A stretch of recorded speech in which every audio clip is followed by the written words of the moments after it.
सबके लिए नहीं है, कुछ और कुछ लोग। आपका फिर स्वागत है सीएनबीसी आवाज पर। भारतीय बाजारों में आज माहौल थोड़ा सा फीका फीका सूखा सूखा सा है। बिकवाली का दबाव कायम है, 18,000 के नीचे ही कारोबार कर रहे हैं। कोशिश हुई है 18,000 के ऊपर टिकने की, लेकिन हर ऊपरी लेवल पर हल्की हल्की मुनाफा वसूली भी आ रही है। 17,978 का स्तर आपके सामने, 150 पॉइंट का नुकसान निफ्टी में। आप देखिएगा 550 पॉइंट की गिरावट पर मिड कैप इंडेक्स ट्रेड कर रहे हैं और भार आ चुका है निफ्टी बैंक पर भी, जो 42,000 के नीचे ट्रेड करता हुआ। 1% तक का नुकसान निफ्टी, सेंसेक्स, निफ्टी बैंक में, लेकिन ज्यादा प्रेशर मिड कैप इंडेक्स में बनता दिखाई दे रहा है। सेक्टोरली आपको एक चीज बता दे, फार्मा इंडेक्स ही है जहां पर हमने देखा है तेजी बनती दिखाई दी है, वरना आपका ऑटो हो, मेटल हो, बैंकिंग काउंटर्स हो, इवन टेक्नोलॉजी हो और एफएमसीजी, सब में बिकवाली ही बिकवाली देखने को मिली है। तो एक ही पॉकेट ऑफ स्ट्रेंथ आज, और वो है दरअसल फार्मा कंपनियां। और कोई भी फार्मा स्टॉक आप उठा लेंगे तो वहां पर तेजी बनती दिखाई दी। रिलायंस पर नजरें बनी थी कि कुछ सहारा आएगा, लेकिन यहां पर भी ऊपरी लेवल्स पर हल्की हल्की अनवाइंडिंग हो रही है वीरू। बस कुछ ही सेकंड तेजी में टिका जी, कुछ ही सेकंड टिका, लेकिन मैं फिर कहूंगा जरा प्लीज इंडेक्स लिखे आइएगा स्क्रीन पे। अगर आप एक बहुत ही एग्रेसिव ट्रेडर हैं और सुबह ट्रेड चेक किया है, ट्रेडिंग स्टॉप लॉस के साथ हैं, तो प्लीज़ अपने ट्रेडिंग स्टॉप लॉसेस को इंटेक्ट रखिए। और 17,975 ये निफ्टी का स्तर है। मैं एक चीज़ बता रहा हूँ यहाँ पे, अपने शॉर्ट ट्रेड को गार्ड करने के लिए, मतलब एक रीजनेबल स्टॉप लॉस के तौर पे आप कल के लो 18,073, 18,074 को एक स्टॉप लॉस मान सकते हैं, एक रीजनेबल स्टॉप लॉस मान सकते हैं। कल के लो को याद रखिएगा, एक रीजनेबल स्टॉप लॉस मान सकते हैं। और अगर शॉर्ट कर लिया है तो सुभान अल्लाह। बाकी अगर आप देखें बैंक निफ्टी पे, आपकी स्क्रीन पे 41,937, मेरे को ज़्यादा पेन जो है वो बैंक निफ्टी में लग रहा है, लेकिन फिर कहूँगा कि कल के लो को एक रीजनेबल स्टॉप लॉस मान के अगर आप शॉर्ट हैं तो अभी भी रख सकते हैं, वरना बेस 1 के आसपास या फिर बेस 2 के आसपास कवर करने के बारे में ज़रूर सोचिएगा।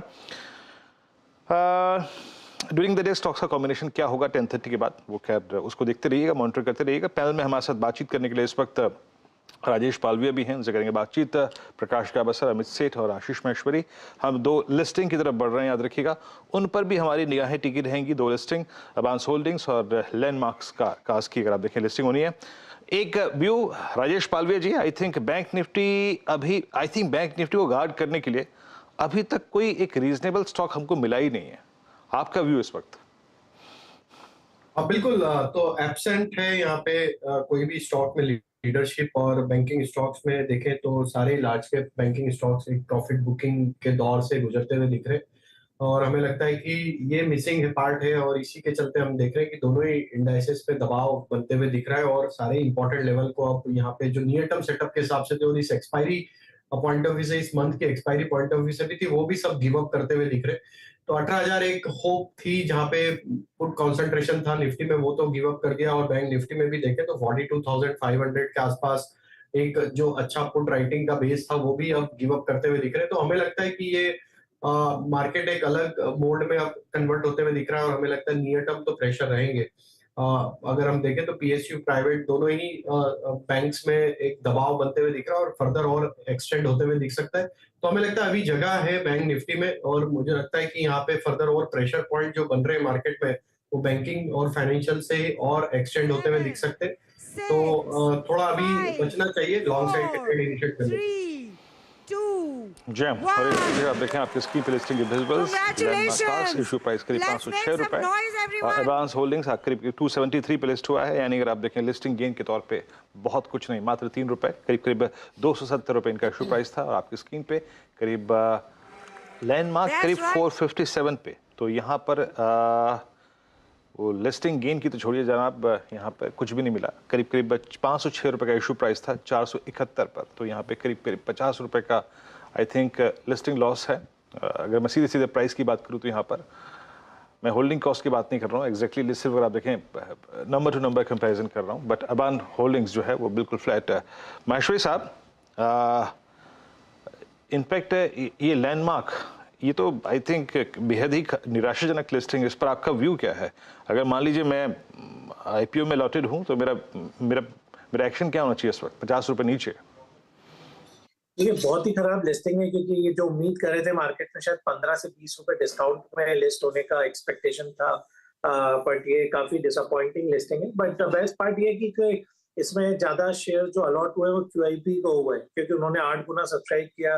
रिटेल में इनफैक्ट 0.6 टाइम ही सब्सक्राइब हुआ था, तो एपेटाइट था ही नहीं स्टॉक में प्री लिस्टिंग भी। और QIP जो HNI पोर्शन था वो भी 1.5 गुना ही सब्सक्राइब हुआ था। तो मुझे नहीं लगता कोई बहुत ज्यादा एपेटाइट रहने वाली है। और अभी जब इशू आया था और आज जब लिस्टिंग में वैल्यूएशंस में भी और जो मार्केट सिनेरियो में भी बहुत चेंज आ गया है। अभी इनफैक्ट ऑटो स्टॉक्स में भी हमने देखा काफी प्रेशर है, तो ऑटो जो डीलर्स के स्टॉक हैं वहां तो इनफैक्ट जो समस्या है और ज्यादा रहने वाली है। तो मेरी सलाह रहेगी कि पहले तो नए निवेशक इसको खरीदने से बचे, और जिनको अलॉटमेंट हुआ है वो एक स्टॉप लॉस रख लें कि 440 रुपए का एटलीस्ट एक स्टॉप लॉस आप मेंटेन रखें। मुझे बहुत ज्यादा उम्मीद नहीं है सही में। ओके, तो ये ज्यादा उम्मीद नहीं। और लैंडमार्क ने भी निराश किया। वन होल्डिंग्स की भी लिस्टिंग आपकी स्क्रीन पर ही है, जहां पर थोड़ा सा फीकापन ही नजर आ रहा है। अच्छा, आज एक इशू खुल रहा है, अभी इस टाइम पर इश्यूज आ रहे हैं जब मार्केट का पूरा सेंटिमेंट ही बिगड़ गया है। रेडियंट पर कुछ पढ़ाई हुई है क्या आशीष महेश्वरी जी? देखिए, रेडियंट के इनफैक्ट जो कॉम्पिटिटिंग कंपनीज हैं वो भी कोई बहुत अच्छा रिटर्न दिया नहीं, तो मुझे नहीं लगता कि रेडियंट में भी कोई निवेश करना वर्थ है। और जो मार्केट सेंटिमेंट बने हुए हैं, IPOs को इनफैक्ट अभी टाइमिंग के लिए अवॉइड करना ही बेटर स्ट्रेटेजी होगी, क्योंकि सारे IPOs जितने भी हैं उन्होंने इतना रिच वैल्यूएशन ऑलरेडी मांगा है कि आपको बहुत मुनाफा मिलने वाला नहीं है किसी भी लिस्टिंग के बाद में भी। तो रेडियंट को भी मेरे अवॉइड करने की सलाह है। तो आज दरअसल रेडियंट का इशू खुल रहा है, उसको भी अवॉइड करें। और इन दोनों कंपनियों में भी आप देखिए ज्यादा कुछ मिला नहीं है, तो नया निवेश बिल्कुल चेज ना करें, ना ही एवरेज करने की कोशिश करें। लेकिन सवाल ये है कि अब नया ट्रेड किस तरफ बन रहा है। डीवीज लैब खूब जमा, वो दूसरा तीसरा टारगेट भी हिट हुआ है 3625 के लेवल्स पर इस समय। तो ये तो पूरी तरह से एक हिट ट्रेड साबित हुआ है। अब सातपुते जी बताइए अगला ट्रेड क्या रहेगा? हर्षदा जी देखिए, 2 ट्रेड है यहाँ पे मेरे पास, एक लॉन्ग एक शॉर्ट। लॉन्ग रहेगा सन फार्मा। सन फार्मा कल भी हमने इस पे बात की थी, और सबसे बड़ी बात है कल इसने पुल ऑफ होने के बाद भी अपने इंपॉर्टेंट लेवल्स को रिस्पेक्ट किया। 1010 का वो लेवल है, 1023 पे ये फिलहाल ट्रेड हो रहा है। तो सन फार्मा लॉन्ग करे 1010 के स्टॉप लॉस के साथ, प्रोबेबली थोड़ा अगर नीचे रखे 1005, तो that will be a better stop loss. So it's a buy above 1020। इसका जो टारगेट दिखता है वो जो कल हमने कहा था कि एक पेंडिंग है, वो है 1040 से 1050। ये रेंज रहेगी पहली। अगर ये रेंज निकले तो फिर मुझे लगता है बड़े टारगेट्स लाइक डिवीज अनफोल्ड होते जाएंगे, तो सन फार्मा पे बाय रहेगा। सेल मेटल्स पे है, जैसे मैंने सुबह भी बात की, जिंदाल स्टील एंड पावर का सेल था, अभी ऐड करूंगा JSW steel. Technically JSW steel भी वीक हो चुका है, 20 DMA के नीचे फिसला है विद राइज इन वॉल्यूम। तो यहाँ पे 730 के नीचे बेचना है, 738 का स्टॉप लॉस रखे और 710 का टारगेट। जेम मेटल्स में पेन है, और पेन इस वक्त अगर आप देखें तो IT का भी बढ़ता हुआ 325 अंक नीचे, यानी 2 जो आई थिंक लास्ट सेशंस रहे जहां में IT में थोड़ा सा हमें रिलीफ मिल रहा था, वो आज हमारे पास नहीं है। आज IT अगर आप देखें 321 अंक नीचे, और बैंक निफ्टी करीब 41,900 की ट्रैजेक्टरी में। और पेन और जिन स्टॉक्स में बढ़ रहा है, अदानी पोर्ट्स लेके आइएगा आपकी स्क्रीन पे। अदानी पोर्ट्स अब डे लो की ट्रैजेक्टरी में आके ट्रेड करता हुआ, इनफैक्ट स्तर है आपकी स्क्रीन पे। इट्स एक सेकेंड, अदानी पोर्ट डायरेक्टर साहब रखेंगे स्क्रीन पर, और आई थिंक यस इट्स 824। अब आप देखिए कि एग्रेसिव स्टॉक्स में पिछले 3 सेशंस में इस प्रकार की अनवाइंडिंग हुई है कि मात्र 3 सेशंस में स्टॉक अपने कहाँ 10 पे ट्रेड कर रहे थे, 20 पे ट्रेड कर रहे थे, and suddenly they are heading towards 200 exponential moving average. इसका 200 एक्सपोनेंशियल मूविंग एवरेज प्लेस्ड है करीब करीब आप समझ लीजिएगा कि 814 के आसपास। आपका व्यू अमित जी अदानी पोर्ट्स पे? जी वीरेंद्र जी, अडानी पोर्ट में हमने कंसोलिडेशन देखा था जो कि फेल हो गया and moved on the down side. Stock हमने देखा है कि ऑलमोस्ट अपने 100 EMA को भी स्लिप कर गया है, और it's heading for its 200 EMA जो कि लगभग 815 के आसपास आता है। स्टॉक में डेफिनेटली बहुत ज्यादा प्रेशर है। अगर 815 अगर ब्रेक होता है तो इसमें फर्दर प्रेशर आएगा, जो कि लगभग इसे 760 765 के लेवल्स में तक ले जाएगा। फ्रेश शॉर्टिंग की सलाह नहीं है क्योंकि स्टॉक ऑलरेडी काफी डाउन है, लेकिन अगर 815 या 200 EMA वो ब्रेक करता है तो इसमें सेलिंग प्रेशर इंक्रीज हो जाएगा अडानी पोर्ट्स में। ओके, तो ये है फिलहाल अदानी पोर्ट पर आपके लिए क्लियर कट राय। दबाव बनता हुआ दिखाई दे रहा है, उन लेवल्स ब्रीच करेंगे या नहीं उस पर ध्यान दीजिएगा। एक दो और ट्रेड्स आपकी स्क्रीन पर लेकर आते हैं जो इस समय दरअसल अपना मोमेंटम को और मजबूत कर रहे हैं। फार्मा के आगे ज्यादा एक्शन है नहीं। इप्का लैब्स लेकर आएंगे स्क्रीन पर, जहां पर 1.5% तक का इजाफा है। मेट्रोपोलिस को रिविजिट करते हैं और डॉक्टर लाल को भी, क्योंकि दोनों काउंटर्स में और स्पेशली डॉक्टर लाल पैथ लैब में हम देख रहे हैं वो रिवर्सल ज्यादा स्ट्रॉन्ग दिख रहा है। पालवे साहब, आपकी क्या राय रहेगी? आप पहले विजया की बात कर रहे थे, लेकिन अब डॉक्टर लाल कैसा खड़ा है ट्रेडर्स के लिए? तो बिल्कुल हर्षिता जी, ये पूरे सेगमेंट में बाइंग इंटरेस्ट बना है, तो लाल पाथ लैब भी उसी के चलते है कि यहाँ पे अच्छा बाइंग इंटरेस्ट यहाँ पे बनते हुए दिखा। जिस तरीके के सेटअप है, हमें लगता है यहाँ पे 2440 2430 ये इमीडिएट हर्डल है। अगर ये लेवल को क्रॉस करने में कामयाब होगा तो फिर नेक्स्ट टारगेट इसका 2500 की तरफ भी आते हुए दिख सकता है। अभी जिनके पास पोजीशन है उन्हें होल्ड करने की सलाह है। स्टॉक में जो पिछले 2-3 सेशन में एक बाइंग इंटरेस्ट बना है, वहां पे हमें लगता है कि स्टॉप लॉस जो रख लेना चाहिए, करीब 2345 के आसपास स्टॉप लॉस रख के पोजीशन होल्ड रखे। हमें लग रहा है कि यही एक सेगमेंट है जहाँ पे कंटिन्यू होते हुए दिख सकती है आज के सेशन में भी बाइंग इंटरेस्ट। तो 2440 तक के अपसाइड के लिए बाय किया जा सकता है या होल्ड किया जा सकता है जिनके पास ऑलरेडी लॉन्ग पोजीशन है। ओके, तो एक अपॉर्चुनिटी क्लियरली डॉक्टर लाल की रह सकती है। अमित, आपसे अदानी पोर्ट पूछ रहे थे, लेकिन कोई फ्रेश ट्रेड आपने आइडेंटिफाई किया है क्या इस घंटे के लिए? जी हर्षिता मैम, जाइडस लाइफ पे भी नजर रखनी चाहिए। जाइडस लाइफ का हमने ब्रेकआउट देखा था, लगभग 418 के लेवल्स कैश में हुआ था, वहां पे उसका एक नेकलाइन था।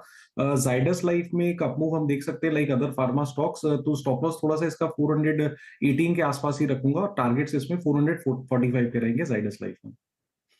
जाइडस लाइफ में एक मौका क्लियरली बन रहा है। अच्छा, डिफेंस कंपनियां जहां पर उम्मीद थी तेजी आएगी, ज्यादा कुछ हुआ नहीं है। बीडीएल ही एकलौता जो चल रहा है और बीएल में हल्की सी बढ़त देखने को मिली, वरना गार्डन रीच, मजगांव डॉक, आपका हिंदुस्तान एरोनॉटिक्स, इन सब में आज कुछ मुनाफा वसूली ही हावी है। तो बीडीएल और बीएल पर राजेश सातपुते एक फ्रेश व्यू अगर आप ले सके तो बताइएगा, क्या ट्रेड है या छोड़े? हर्षिता जी, देखिए जिस तरह से पिछले 2 दिन में यहाँ पे बीडीएल की मैं बात कर रहा हूँ, इसकी पिटाई हुई है, उसके बाद मुझे लगता है कि रिलीफ रैली आनी चाहिए। न्यूज भी है, तो मुंह कहाँ तक आएगा? देखिए स्विंग ट्रेडिंग के हिसाब से अगर आप देखें तो 848 पे ये फिलहाल ट्रेड हो रहा है। इसे बाय करेंगे तो स्टॉप लॉस रहेगा 830, तो थोड़ा डीप स्टॉप लॉस है, इसे ध्यान में रखते हुए ही ट्रेड लेना। 830 के स्टॉप लॉस के साथ लॉन्ग होगा। सामने इसका पहला टारगेट होगा 876 का, वो निकले तो फिर 900 तक का पुल बैक आ सकता है पोजिशनली। तो यहाँ पे आपको लॉन्ग करना है तो रिस्क टू रिवॉर्ड जो है वो 1:1 है। बट अगर ट्रेड लेना है तो डेफिनेटली जैसे मैंने कहा स्टॉप लॉस के साथ काम करें। ओके, तो स्टॉप लॉसेस के साथ ही काम करें। और स्टॉप लॉसेस मेरे ख्याल में मिड कैप में बतेरे ट्रिगर हो गए वीरू। 600 पॉइंट की गिरावट, अब फिर से बैक टू स्क्वायर वन। जो कल हमने देखी थी तस्वीर वही हो गया है। 1:10 का रेशियो, गिरने वाले शेयरों की संख्या 10 गुना ज्यादा है तेजी वाले ट्रेड्स के मुकाबले। अब देखिए किस तरह के स्टॉक्स की धुलाई हो रही है। वो सभी काउंटर्स जिनमें इस हफ्ते की शुरुआत या फिर पिछले हफ्ते खूब पैसा बना। जेके पेपर एक के बाद एक बड़े तेजी के कॉल्स आए, 7% गया। यूको बैंक, आईओबी 6% का नुकसान, सेंट्रल बैंक में 6% का नुकसान। आपका गार्डन रीच 5.5% नीचे। आरवीएनएल 5% के लोअर सर्किट पर आ चुका है। जोमैटो में लगभग 5% तक की गिरावट। IRCON, IRFC, Borosil, Adani Wilmer, Fino payment, list लंबी है। बिकवाली बढ़ती है, हर टिक के साथ बिकवाली बढ़ रही है। वो स्टॉक था जो कि स्टार परफॉर्मर था, हाँ, पेपर स्पेस में, आपको याद होगा ट्यूसडे तक। एक तो हाई इंटरेस्ट रिजीम जो होती है वैसी मिड कैप्स के लिए अच्छी नहीं होती है, और ऊपर से कोविड फियर। चलिए इन्हीं फियर्स और इन्हीं अपॉर्चुनिटीज के बीच में बातचीत करते हैं आज के खास मेहमान से। जी हाँ, सीएनबीसी आवाज की एक खास श्रृंखला जिसमें हम बातचीत कर रहे हैं आउटलुक 2023 के लिए लेकर। इस क्रम में आज हमारे साथ जुड़े हैं Ashish Somaiya, CEO White Oak Capital के। आशीष जी नमस्कार, कार्यक्रम में स्वागत है। और सडनली अगर आप देखें सुर्खियां बदल गई हैं और चीज़ें बदल गई हैं। आज से करीब 20 दिन पहले हम इंटरेस्ट रेट्स, ब्याज दरों को लेकर अगर आप देखें सुर्खियों में थे, और भाई यूएस में क्या हो रहा है, कहाँ जाके रेट हाइक्स पॉज होंगे, भारत में क्या हो रहा है, but suddenly this Covid fears. आप कैसे रीड कर पा रहे हैं? आप लोगों ने चाइना से आ रहे स्टैट्स को देखा होगा, रीड किया होगा, अपने आप को उसी तरीके से अगर आप देखें पोजिशन भी किया होगा। ये कंसर्न्स कितने ज़्यादा हैं और कितना डैमेज कर सकते हैं मार्केट्स में? Virendra ji, thank you very much मुझे इनवाइट करने के लिए। और सबसे पहले मैं ये कहूँगा कि देखिए पिछले 1 साल में कंटिन्यूसली अगर आप इंडिया का कॉर्पोरेट परफॉर्मेंस, इंडिया का इकोनॉमिक परफॉर्मेंस देखें तो डीकपलिंग की बात होती है। हम लोग बाहर के माहौल से ज्यादा अच्छा कर रहे हैं, इस तरीके की बात होती है। और क्या है कि स्टॉक मार्केट जो है वो अलग नजरिए से हमको इवेल्युएट करना चाहिए। और जब हमारी आर्थिक व्यवस्था और कॉर्पोरेट परफॉर्मेंस बाहर के माहौल से अगर बेटर है तो वो अपने जगह में हमको आउट परफॉर्म करने में हेल्प करेगा, या अगर गिरे तो बाउंस बैक करने में हेल्प करेगा। लेकिन हमको कतई ये नहीं सोचना चाहिए कि अगर बाहर का मार्केट वीक है तो हम उससे बिल्कुल ही बचे रहेंगे। ऐसा शायद नहीं हो पाता है, क्योंकि आप देखिए जैसे पिछले साल अक्टूबर 2021 में हमने 18,490 के आसपास निफ्टी का पीक बनाया था। उसके बाद से इंडिया का कॉर्पोरेट परफॉर्मेंस और इकोनॉमिक परफॉर्मेंस ठीक ही था, लेकिन अब आप देखिए जून 2022 में हम लोग 15,200 तक चले गए थे। तो जाहिर सी बात है वो बाहर के माहौल की वजह से था। और अभी भी जैसा आपने कोविड का जिक्र किया, तो इंडिया में ऐसा कोई, जैसे जो भी हम बड़े बड़े विश्लेषकों को सुनते हैं, बड़े बड़े जो यहाँ पे मेडिकल प्रोफेशनल्स वगैरह से अभी पिछले 3 दिन में जो भी सुनने को मिला है, तो ऐसा माना जाता है कि कोविड का इंडिया के साथ का जो रिलेशन है वो अलग स्टेटस पे है, और चाइना में जो चीजें हो रही है वो अलग सिचुएशन से निकल के आ रही है। लेकिन स्टॉक मार्केट तो आखिर स्टॉक मार्केट है। अगर बाहर किसी तरीके का डर पैदा होता है तो हमारे यहाँ पे भी स्टॉक मार्केट पे तो उसका असर पड़ेगा, भले एक्चुअल कोविड के आंकड़ों पे या आर्थिक व्यवस्था में उसका असर शायद कम ही नजर आए हमको। चलिए, तो इम्पैक्ट होगा, लेकिन हाँ याद रखिएगा अभी तक हम अछूते हैं, तो शायद कभी भी जब भी पुल बैक लौटें या फिर लोअर लेवल से बाइंग इमर्ज हो, तो उसके लिए अगर आप देखें भारतीय बाजार सबसे शायद आगे ही खड़े होंगे। अच्छा आशीष जी, कुछ ऐसी पॉकेट्स उनके बारे में बात करते हैं जहां पे लोगों ने पैसा अच्छा बनाया, and specially I mean post Covid जो पेंटअप डिमांड थी उसने अगर आप देखें बिल्कुल स्थितियां ही बदल दी। हम कल एक होटल कंपनी के बारे में बात कर रहे थे, मेरे ख्याल से ऑर्किड के बारे में बात कर रहे थे। क्या बतौर इन्वेस्टर अगर आप पिछले 1.5 साल 2 साल की रेंज में अगर होटल्स में काफ़ी अच्छा पैसा बना चुके हैं, ट्रैवल एंड टूरिज्म में काफ़ी अच्छा पैसा बना चुके हैं, तो क्या एक बार के लिए एग्जिट करना चाहिए इन फ्यू ईयर्स के बीच में? Just putting instance of Indian hotels, आप लोग क्या करेंगे इस स्पेस में इस वक्त? तो हम लोग एक्चुअली वीरेंद्र जी, क्योंकि हम लोग थीमेटिक इन्वेस्टर या सेक्टोरल इन्वेस्टर है नहीं। अगर आप हमारा पोर्टफोलियो देखेंगे तो आपको वाकई में करीब करीब हर सेक्टर का एक्सपोजर दिखेगा। लेकिन क्योंकि आपका सेक्टर, आपका सवाल सेक्टर्स को लेकर के है, तो विद ड्यू रिस्पेक्ट मैं ये कहूंगा कि देखिए अभी का जो, मुझे पहले मार्केट का जो सिचुएशन मुझे लग रहा है, मुझे ऐसा लग रहा था कि हम लोग काफी आउट परफॉर्म कर चुके हैं ऑलरेडी।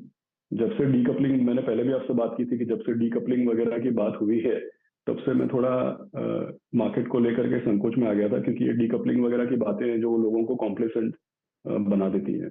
डीकपलिंग आर्थिक व्यवस्था में और सेक्टोरल परफॉर्मेंस में, कॉर्पोरेट परफॉर्मेंस में होता है। डीकपलिंग वाकई में शेयर बाजार में नहीं होता है।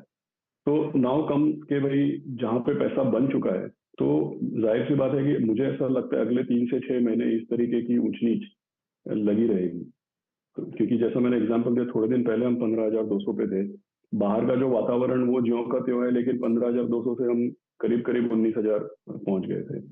तो मुझे ऐसा लगता है कि करेक्शन ओवरड्यू था, और ये करेक्शन अभी चल भी सकता है, और अगर बाउंस बैक भी कर लें तो भी अगले 3-6 महीने में इस तरीके की ऊंच नीच लगी रहेगी, क्योंकि बाहर का जो न्यूज फ्लो है या बाहर का जो वातावरण है वो कुछ चेंज नहीं हुआ है। ऊपर से चाइना के कोविड की जो चीजें हैं वो उसमें दुविधा को बढ़ा ही रही है अगर बाहर का वातावरण देखें।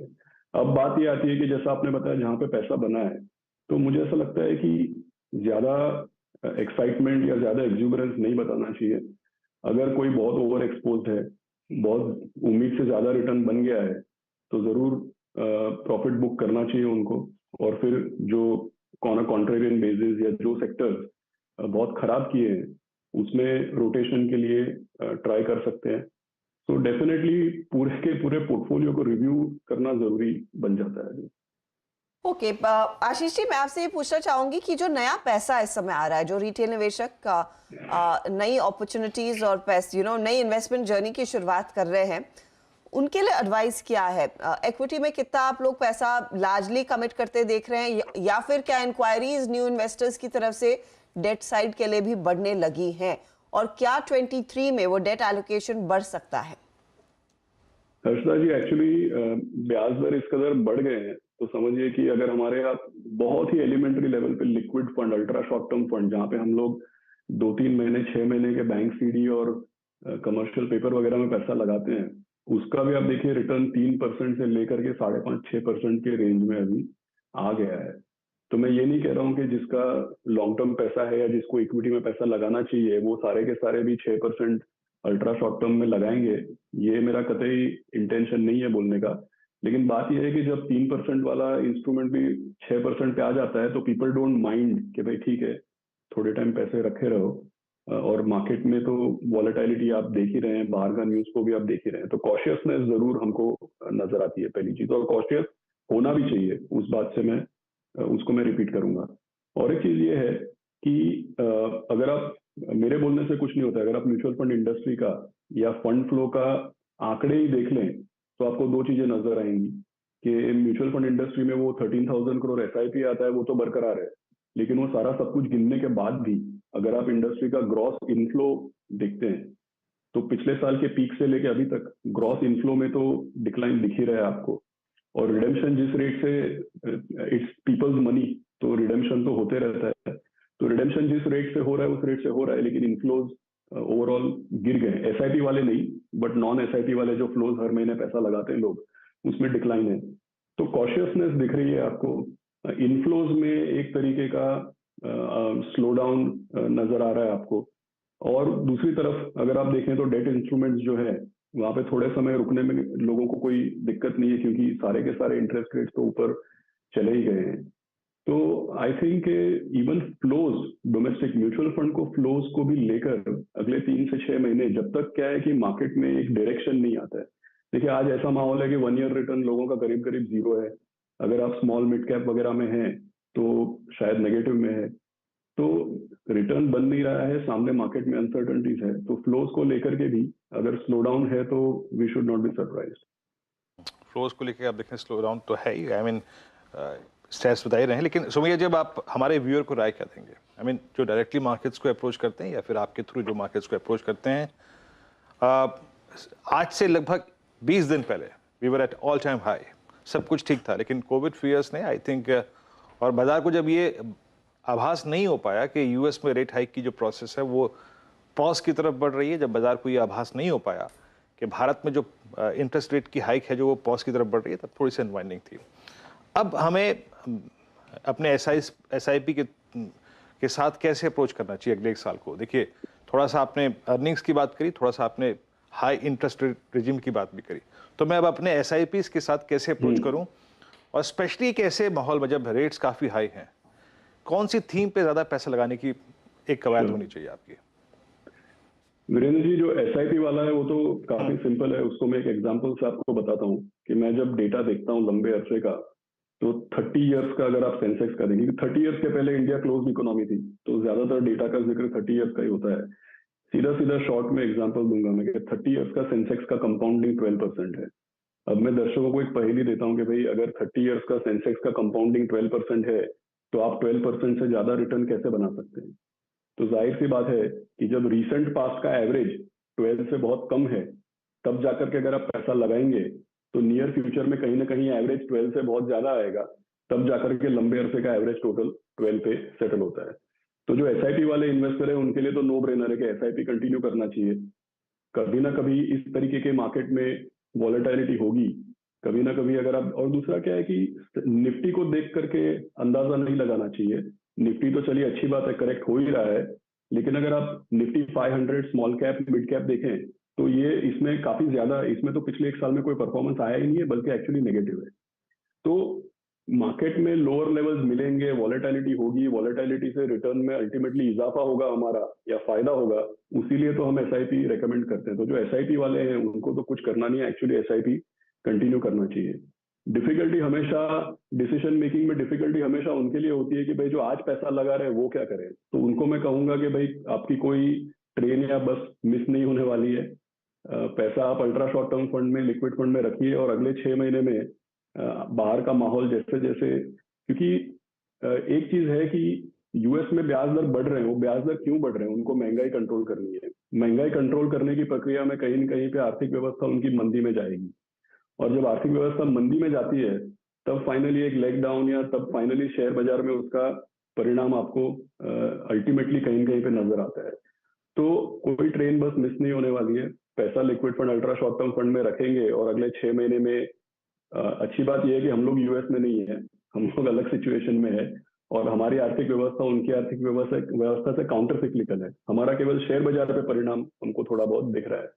तो अगले 3-6 महीने में आहिस्ता आहिस्ता पैसा अगर इक्विटी में ड्रिप करेंगे और ये अगला 6 महीना अगर पार कर लेंगे तो अगले बहुत लंबा भी नहीं 2 साल भी अगर देखेंगे तो मुझे लग रहा है कि काफी पॉजिटिव नतीजे निकलेंगे। तो उस लिहाज से अगर आपने एक बड़ा व्यू लेना है कि 2023 में आउट परफॉर्मेंस कहां से आती हुई दिखाई देगी, जहां पर शायद आप लोग अपना वेट बढ़ाना चाहेंगे, और एक सेक्टर जहां पर आपको लग रहा है नहीं मामला ठीक नहीं है, वेटेज फटाफट अब घटाना शुरू करें, ये कौन से 2 स्टैंड आउट सेक्टर्स होंगे? तो हर्षदा जी, अगर आप 2023 की बात करें तो शायद मेरे पूरे कॉन्वर्सेशन से एक अनुमान लग गया होगा कि फर्स्ट हाफ ऑफ 2023 मुझे नहीं पता है, मुझे लग रहा है इसी तरीके का चलेगा। शायद हम लोग यही कॉन्वर्सेशन 2-3 बार रिप्ले कर सकते हैं फर्स्ट हाफ ऑफ 2023 में।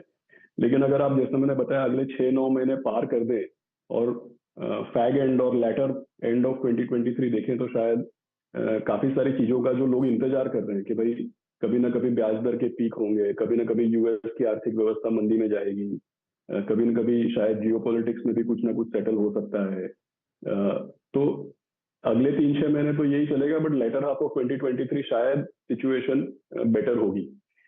तो I am more positive on latter half of 2023, ये बात। और दूसरी आपने जैसे बताया कि सेक्टर्स, तो हमारे पोर्टफोलियो में सारे सेक्टर्स हैं, लेकिन आई वुड जस्ट से कि जो सेक्टर्स में बहुत भारी गिरावट आई है, देखिए जैसे अगर आप अर्निंग्स की बात करें तो 4%, 5%, 7% इस तरीके का अर्निंग डाउनग्रेड है।